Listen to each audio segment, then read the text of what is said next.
Africa has spoken in one voice, demanding justice, equity, and representation in the highest organ of global governance. This demand, however, continues to be ignored, deferred, or endlessly debated to the detriment of both Africa and the legitimacy of the United Nations itself. You cannot claim to be the United Nations while disregarding the voice of 54 nations. It is not possible. Africa is no longer willing to wait on the margins of global governance while decisions about peace, security, and development are made without our understanding, without our perspectives, and without our voice. Africa's exclusion is not only unacceptable, unfair, and grossly unjust, it also undermines the very credibility of the United Nations, this organization. Africa dominates most of the Security Council agenda, provides some of the largest contingents of UN peacekeeping forces, and bears the heaviest costs of instability. Yet we remain the only continent without a permanent seat at the main table, where decisions about our destiny are made. Africa deserves, ladies and gentlemen, at the very least, 2 permanent seats with full rights, including the right to veto, and 2 additional non-permanent seats on the United Nations Security Council. The world must understand that reforming the Security Council is not a favor to Africa or to anybody. It is a necessity for the United Nations' own survival.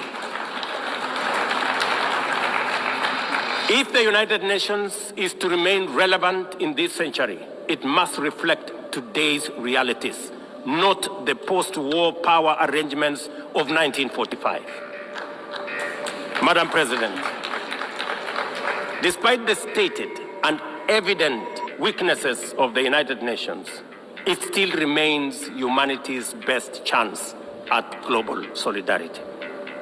No other institution has the universal legitimacy or convening power of the UN.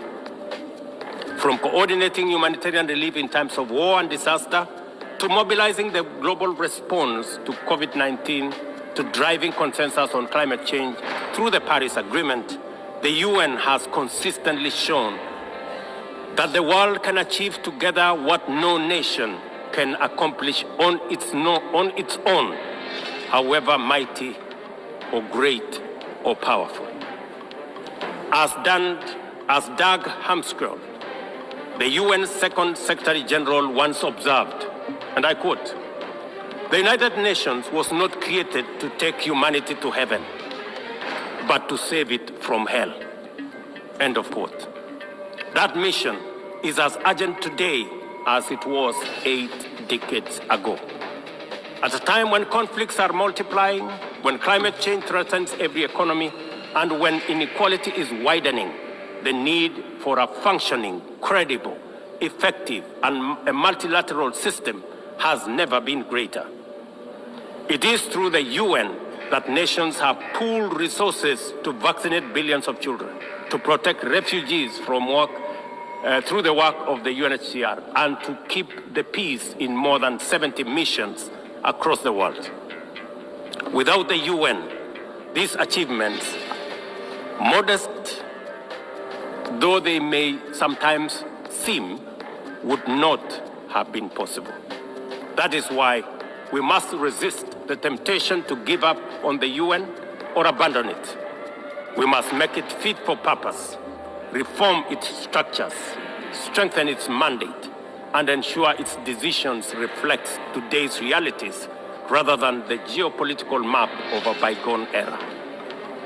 As one of the hosts of the UN headquarters and the only one in the global south, Kenya stands ready to do its part to enable the organization to go through this phase of renewal successfully as envisaged by the Secretary General under UN 80 reforms.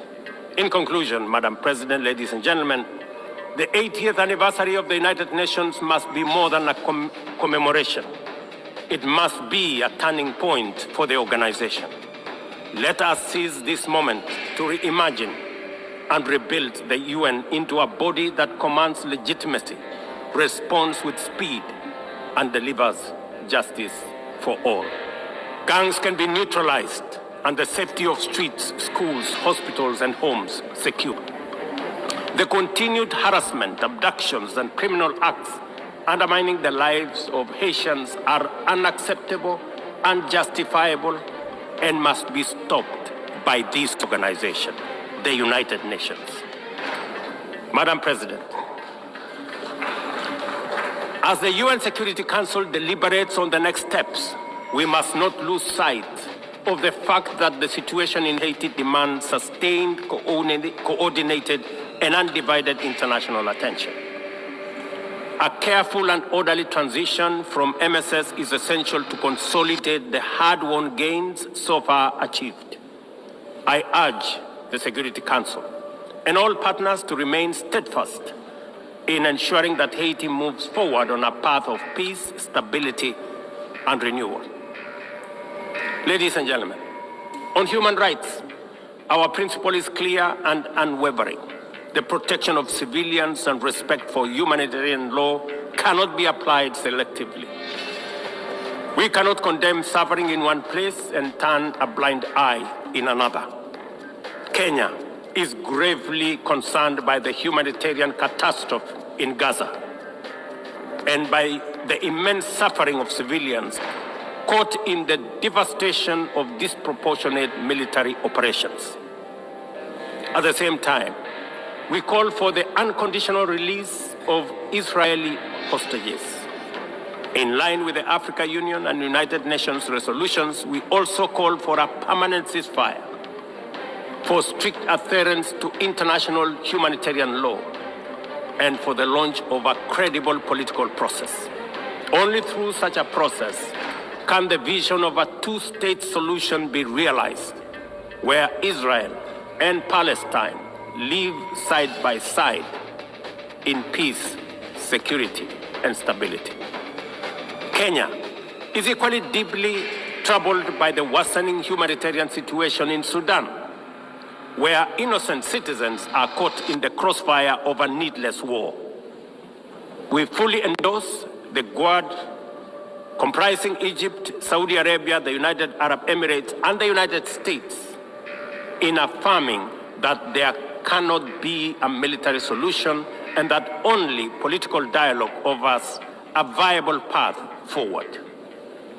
We join the Quad in urging all parties, including SAF, RSF, and the external actors, to respect Sudan's sovereignty, unity, and territorial integrity, and firmly reject any attempts to divide the country, reaffirming our unwavering support for a unified Sudan for the benefit of all its people. This is